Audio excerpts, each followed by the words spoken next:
Yun! Ito nga pala yung ginawa nating portrait. Another day, another portrait. Happy birthday kay Ma'am Nimpa. So, ang pa-birthday niya sa sarili niya is a portrait of her father, Tatay Conrado.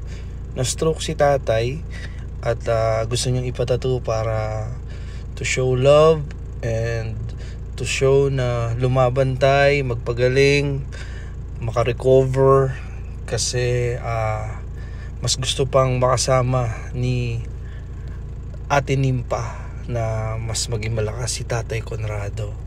Kumbaga yun lang naman ang hiling niya sa birthday niya, na naway lumakas pa si tatay. So kapatid, sa lahat ng gusto magpatato, I'm always available 24/7.